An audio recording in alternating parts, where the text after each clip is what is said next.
Rahman Rahim. Assalamu alaikum to everyone. I'm very excited today to come up with another episode of my show, World Vision for Afghanistan.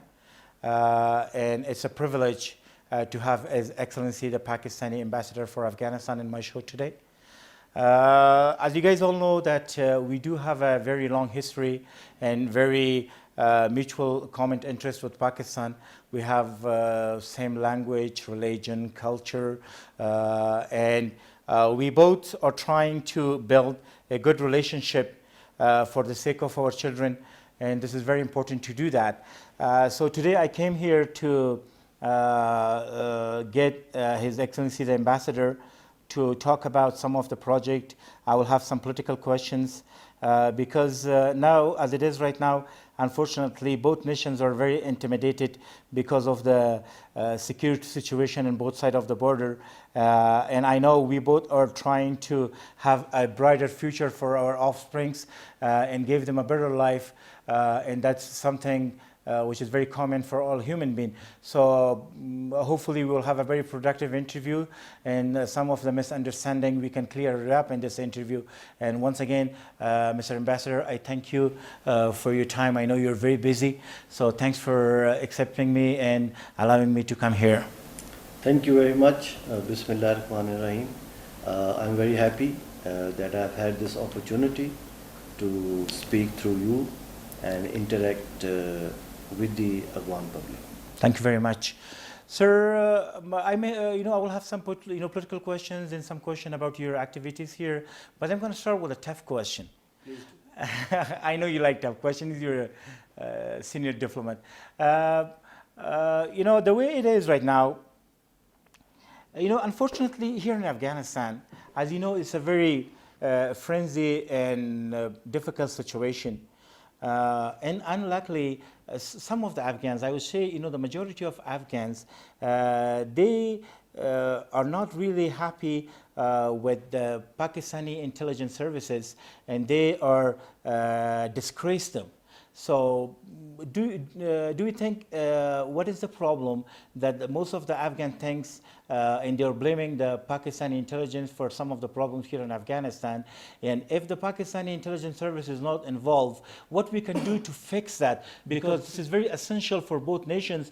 They have to live together, they have to live in peace and stability, but there is some sort of mistrust. So what we can do to fix this? Thank you very much. I think this is a very important question. How to bridge the mistrust and hostility between the two countries. Yes, sir. Between the two major neighbors who, as I was telling you before the interview, after 1979, they are very deeply integrated, especially with regard to people-to-people connections. Exactly. Now the problem, to understand that problem, very briefly, the context is that the Afghans of around 2 million and more are already there in Pakistan. Yeah.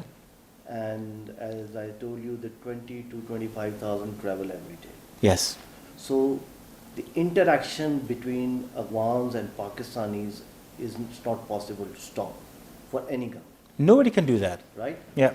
So if that type of interaction between the two countries, that interaction is not shared by any other neighbor.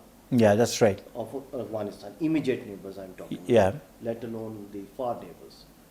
Now, unfortunately, the Afghan nation has been going through war circumstances. They have suffered because of the ongoing conflict, which is there for the past 40 years. Yeah. And which took a different turn after 2001. Exactly.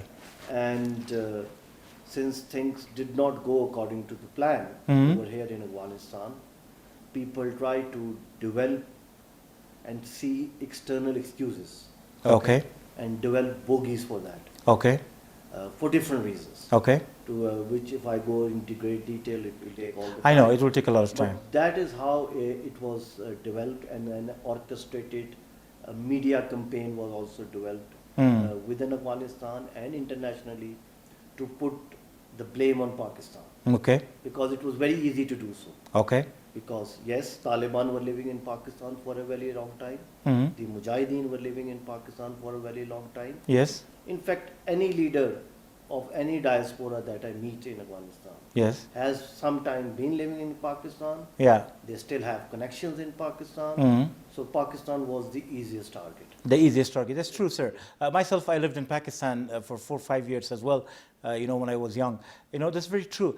But isn't it the government of Afghanistan provides you with some evidence that it was proving that some of the groups, I should say, or some of the elements in Pakistani intelligence, they were involving in disability and instability in Afghanistan? Look, from the time of jihad, Hmm. uh, there were many groups which were with Pakistan. Yeah. And because of that, there was a throwback for Pakistan as well. Okay. And after the incident which took place of the Peshawar school, Yeah. I think it was in December 2000. Yeah, I remember. It was a very unfortunate incident. It was the most horrific, Very horrific. terrorist attack. And we have seen a lot of them, Yeah, unfortunately, in Afghanistan. I think in the history of terrorism, it was one of the most horrific. Yeah, exactly. It was a very bad one. Slaughtered. Very. Uh, there was a very deliberate, concerted campaign in Pakistan with both kinetic and non-kinetic Hmm.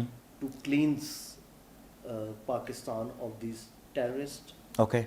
of their networks, Yeah. of their facilitators. Yeah, I remember there was a big operation. Yes, and we had a consensus of national action plan. So there was several programs, Mm. Zarb-e-Azab and others. Exactly. And one of them is still going on. And when we carried out those, cleansing, especially from our earlier agencies which are now part of our province, KPK, Yeah. we did try to work hand in hand with the Afghan government. We made that offer Okay. that when we will take these operations, Hmm. we are being the hammer and you provide the anvil Hmm. on your side. Yeah. But that did not happen. Okay. So most of these elements found refuge in Afghanistan in the ungoverned spaces. Okay. As for, so there are no groups right now in Pakistan. Everybody is cleansed Okay. and they have been taken care of. Okay. Yes.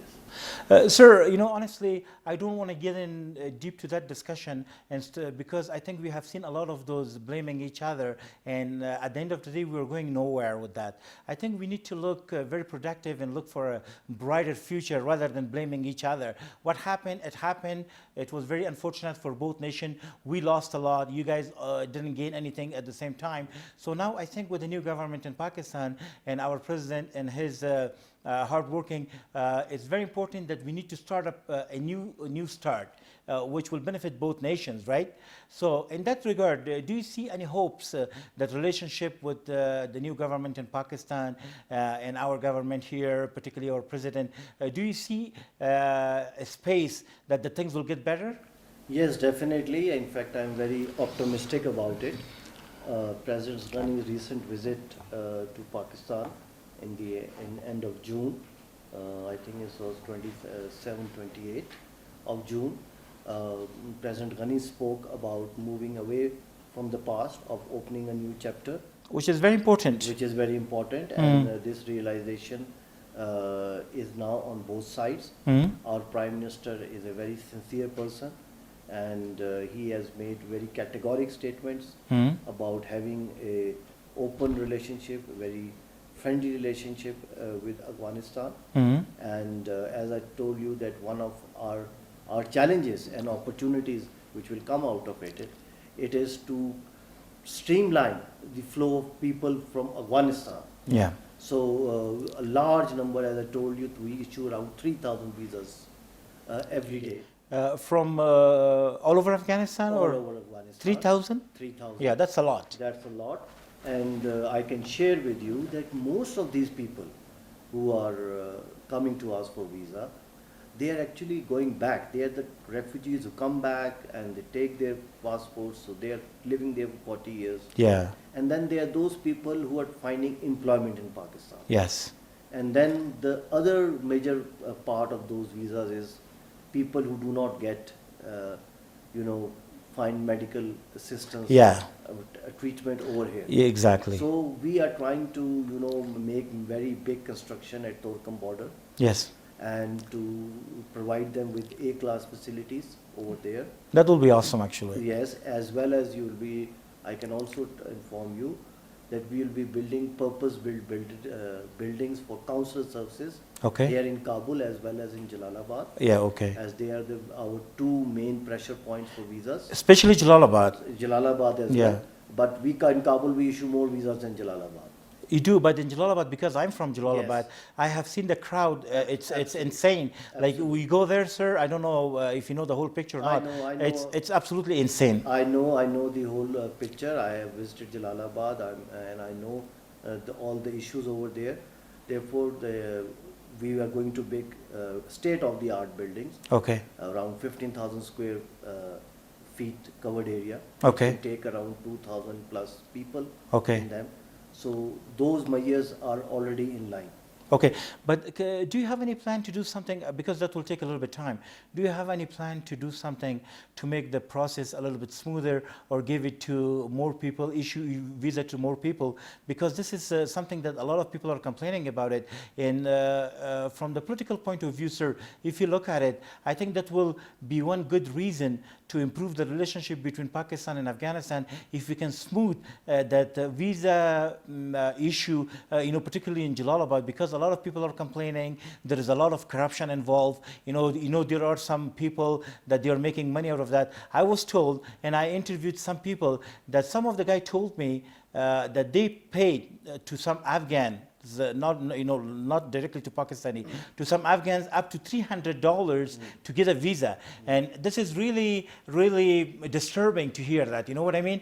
So I think somehow this is very important that if the Pakistani embassy can work with the Afghan government to eliminate the corruption and somehow make the process a little bit quicker and somehow hire more people or whatever, because I'm not technician, I don't know exactly, to kind of facilitate it a little bit better than that. No, we are fully appreciative of the problem, and also short-term measures like you are saying, because the construction of building will take some time, but short-term measures are also going to be implemented. And you are right, we also recently on 29th of July, three days back, we caught a mafia operating outside. Yes. We have photographs, and the way they were operating, we will provide you with evidence on that. Okay. And I'm very happy to say that we provided it to the Afghan government. Okay. They have taken immediate action. Yeah, they arrested some people, yes. They arrested some people, and we have also informed them of the mafias which are operating outside in Jalalabad. Yes, in Jalalabad, it's a Yes, big and thing, we yeah. have requested action over there as well. So Actually, yesterday, I think the day before, I don't know if you heard about it, I just saw a news on Facebook that the Nangarhar government arrested 2 people that they were taking money from people in order to give them visa. yeah, but So, they need permanently, because what I have noted here in 2 years, mm, they then change form. yes, that's right. You see, we have taken action, Yeah, but we are monitoring of this situation every day, exactly. because what we experienced is then they come in some different form, Exactly. right? So we need some fundamental solution for that. Exactly. So, Mm. but I'm happy that the Afghan government is cooperating with us on that. That's good. That's good. And we will try to facilitate. Mm. But the point I want to make is that you see, the demand for Pakistani visa by itself shows that the propaganda against Pakistan is false. Yeah, that's right. That is the biggest indicator. Why would people go to a country and in such big numbers Mm. if they feel that this country is harming them or Mm. hurting them Yes. or mistreating them?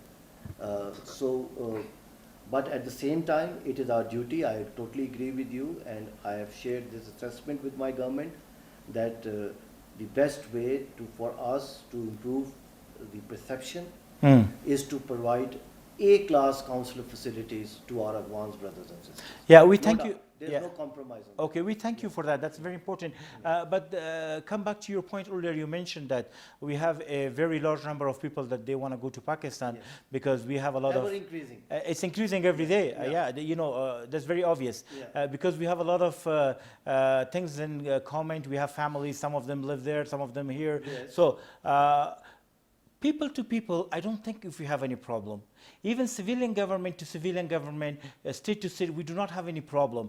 But the way as a journalist I look at it and what I'm hearing from the people, we just have a problem with the Pakistani intelligence agency. That's it. I mean, like, the Afghan people love Pakistani people because we're the same, right? We have a lot in common. But, the only problem, as I mentioned, for some reason that we have to fix this problem, there is a very bad image of the Pakistani intelligence service among the Afghans. So I do not know all the details and I do not have any evidence on my hand to present it to you. But unfortunately, this is the reality. The reality And that has to be fixed. Sometimes, when you do such a determined, well-orchestrated media campaign among the people who are, crying for security, and the agencies or the leadership which is responsible for delivering that security to them Yeah. cannot do that, Yeah. then they engage in such measures. Okay.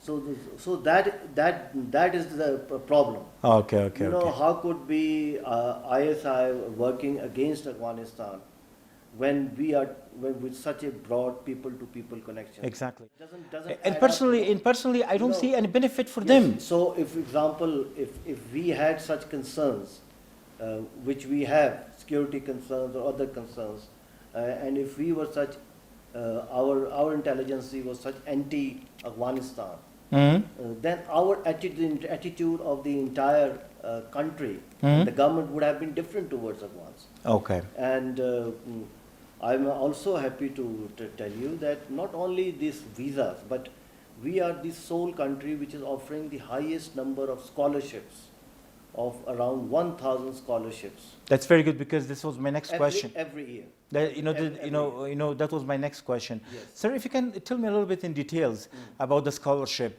under which circumstances you guys are generous enough to give those scholarships, or if there is any procedure, if you can explain that a little bit. So I want my all student audience to find out exactly, because they want to go to Pakistan for higher education. A lot of them, they have the desire to do that. Yeah. So if you can explain a little bit this whole process for me. Certainly. This was a program that we started 3 years back. Okay. And it started as under the name of Prime Minister's Scholarship for Afghanistan. Okay. This year it has been given the name of Allama Iqbal Scholarship Program. Allama Iqbal, okay. Yes. Now, under this program, we give 1,000 scholarships every year. Okay. And these includes undergrads. Okay. And 100 scholarship for masters. Oh, okay. That's awesome. This is how we started off. Perfect. The program is run, managed, financed by our Higher Education Commission. Okay. We widely propagate, Okay. publicize Okay. the dates of examinations. Okay. The paper was prepared by HEC, Okay. and they come over here in Afghanistan, Okay. and we choose different venues like Intercontinental or at the universities.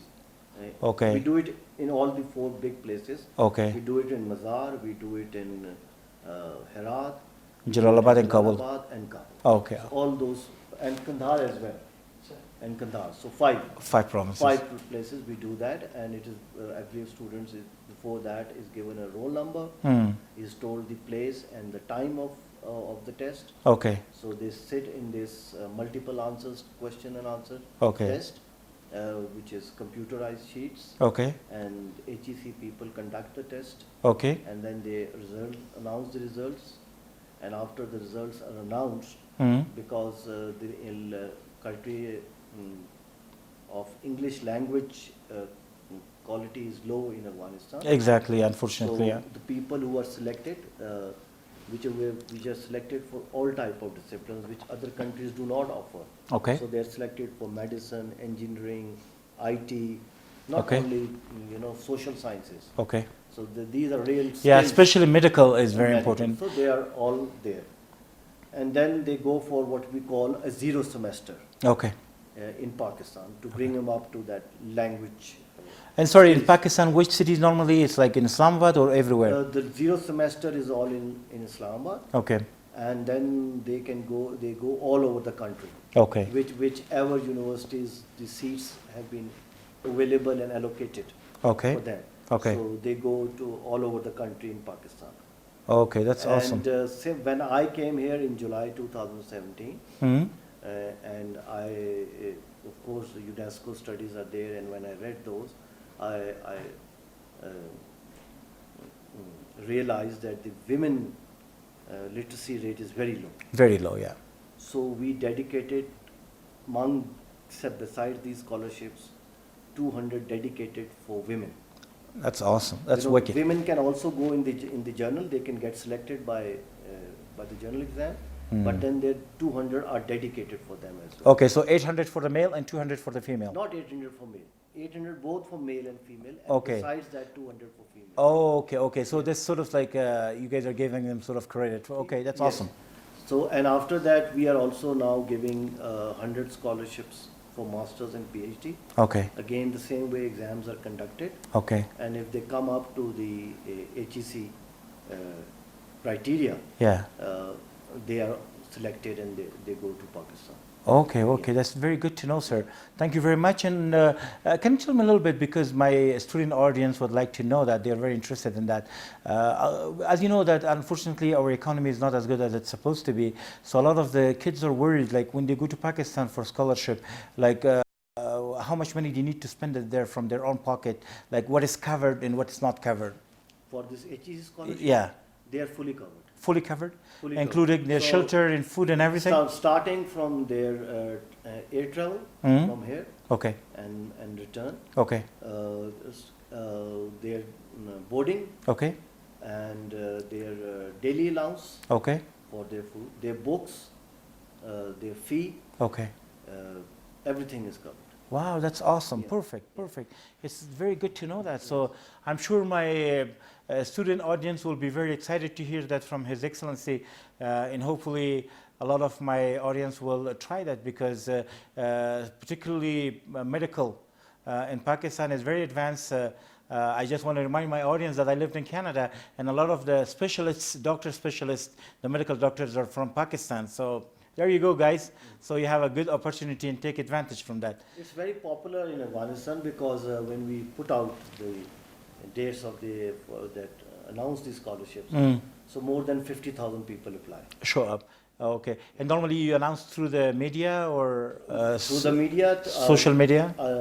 no, we use the electronic media. Okay. We use the newspapers, Okay. and our website, embassy website, is in 3 languages. Okay. So it's English, Dari, and Pashto. Okay. So we also put up on that. I'm sure you guys are doing a good job enlarging that. Otherwise, you wouldn't be able to get 50,000 people to come here, right? So a lot of people don't know about it. So that's very good to know that. And sir, earlier you mentioned about some hospital, and just briefly you talked about it. If you can talk me a little bit more about some of ongoing project and what you guys have done at the past and what you guys want to do in the future. I know you're not going to have all the details on back of your head, but tell me as much as you remember. Yes, I can tell you the main projects. We have, alhamdulillah, completed projects worth $1 billion here. $1 billion. Yes. That's awesome. And I think Jinnah Hospital, 200-bed Jinnah Hospital in Kabul, Okay. which we inaugurated this year in April. Okay. I think that was the crown of our projects over here. Okay. And I'm very happy that we also inaugurated in July when our Minister for Saffron, Mr. Shehryar Afridi, was here. Okay. So we inaugurated on 24th June, in fact. Okay. 24th, no, 24th of July. 24th of July. Okay. Okay. 24th of July, we inaugurated that hospital. Jinnah Hospital? No, Naib Aminullah Logar Hospital. Oh, okay. Okay. The in Jinnah Logar. Hospital is in Kabul. Jinnah Hospital is in Kabul. Yeah, that's right. It was in Logar. Sorry. Yeah. And Okay. I would I would ask you to please visit that hospital, I will. and you'll be very happy to see.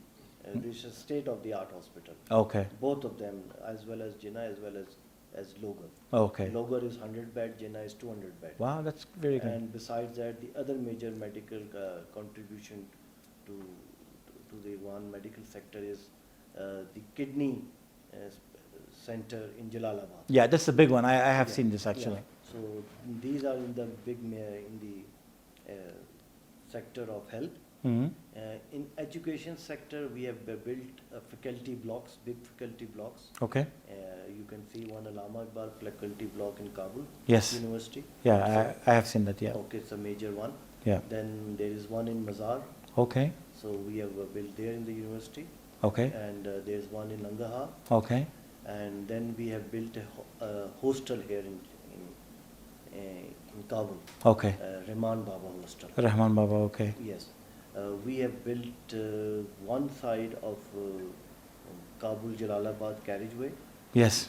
We are building the second side, and that is the only project which is still ongoing. Okay. And unfortunately, there have been some security issues. Yeah, unfortunately, that Some small part of holding it. everything. Yeah, some small part for around 4 to 8 kilometers. Mm. And then that project has also seen some new additions of some bridges. Mm. So hopefully we would also complete that project. Coming to a question, what we need to do in the future, Mm. I think we need to remain engaged with Afghanistan. Okay. We want to sign between the two countries Mm. an agreement for this development assistance agreement Okay. between the two countries. Okay. It will be good. Where we can have a set of projects Mm. which are demand driven by the Afghan government. Okay. Okay. And those can be in the education sector, health sector, vocational. Whatever demand of the Afghan Yeah, government is. whatever demands they have, because Afghanistan is taking development assistance from a number of countries. Yes. So you don't want duplicity, right? Exactly. And they know that in which province what they Oh, yeah, they know they need the best, and Exactly. we cannot undermine their So exactly. it should be need-based. That's awesome. Assessment. So we would be looking forward to engage with the Afghan government in this respect. Okay. And sit down and find out their needs. Perfect. And sir, how is the process working? Like, are you guys are implementing the project through some private sector, or you are helping the Afghan government directly, and they are implementing those projects? Like, how it's really happening? Yes, how it has really happened, in fact. Yeah. Because they have already been completed, all of them. Okay. And handed over to the Afghan government. And who built it? Like the private sector in Afghanistan, or the Pakistani it was the construction agencies? Pakistani construction agencies. Okay. Because our construction agencies had a lot of experience Okay. and skills to do it. And but for example, Jinnah Hospital, the land was endowed by the Afghan government, Okay. and our companies built the hospital, and then we also provided all the equipment, Okay. and the training to use that equipment is also provided by us. Perfect. So people go to Pakistan, get trained for that equipment. For example, in Jalalabad Kidney Center, Okay. we are still providing the training through short courses, and similarly we provide training for other equipment that we provide. Okay, that's And perfect. we are also looking to provide training to around 400 different type of medical staff, doctors and nurses, which the one government want to send to Pakistan for training. Hmm. And once the MOU is signed between the two countries, Hmm. then that training courses will also take place. Okay, okay, that's very good.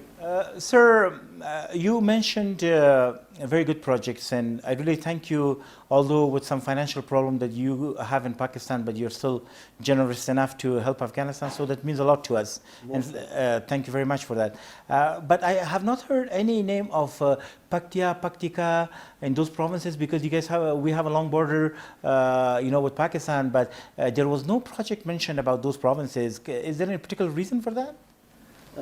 I think there was no particular reason. I think I was not here and I was not involved in the selection of the various provinces and the projects. Mhm. But I'm confident that it must have been done in consultation with the Afghan government. Oh, okay. So I think which provinces they highlighted, Okay. we did the projects here. Mm. And that's what I'm saying, that the next projects that Mm. we want to do Mm. for around $500 million, Okay. it has to be very comprehensively discussed. Exactly. And the Afghan government is basically, it has to be demand driven by the Afghan government. Yeah, okay. Because they know which province, what has been done by other donor countries. Yeah, but your recommendation will, I'm sure that will help too, because I think all those provinces that they are located along the border, and if they get benefit of those projects, I think that will be better. I'm not saying for the rest of Afghanistan, but because those provinces are unfortunately the poorest one, and they and because I'm Pashtun, that's why I'm kind of. Well, I'm trying to. I can understand your viewpoint, because when I came here, the non-Pashtuns were also unhappy. Yeah, they were That complaining mo- too. That most of the projects have been done in the Pashtun provinces. Yeah. So, but again, the decision. Is up to the Afghan government. Yeah, it has to be through mutual consultation, basically up to the Afghan government. Yeah, that's very good. Yeah. Sir, you've been here 2 years, right? So can you share one of your finest memory that you really enjoyed it and it was a fun time for you, and can you share that with me if you want? Yes, certainly. Why not? I think one of my finest memories was visiting Panjshir. Okay. And It's a beautiful place, yes, and especially in the summertime. summertime, it was very beautiful, and especially I had the honor to visit the tomb of Ahmad Shah Massoud. Yeah, he was a big guy. Yeah, and so that was something, a great experience for me. Oh, that's awesome. Yes. And what's your favorite Afghani food? My favorite Afghani food, I think, is Shinwari Kadai. Shinwari kadai? And Afghan pulao. Afghan pulao. Yes. Shinwari kadai somehow has connection with Pakistani food as well. Yeah, that's pretty good. But in Pakistan, they put a lot of spice in it, Yeah. so sometimes it's make it hard for us to digest it. That's right. But it's a good decision. Okay, sir. Thank you so much for your time. That was really a pleasure to meet you and know you as a person. And thank you for your efforts to help Afghanistan. And hopefully we'll see a very smooth, friendly, and happy relationship for both nations, because this is very important for our next generations and generations. I mean, like, you cannot change your neighbor, put it this way. Yeah. We have to live together, so may as well just kind of work out our problem and live in a healthy environment. Yes. Let me also thank you for once again for giving me this opportunity, You're welcome. and to say that there are tremendous opportunities between the two countries, Yes, there are. and they are both for the mutual benefit of both the peoples. Exactly. And that is how Pakistan looks towards Pakistan. Inshallah, everything will be good. Thank you so much, sir. Thank you. Thank you very much.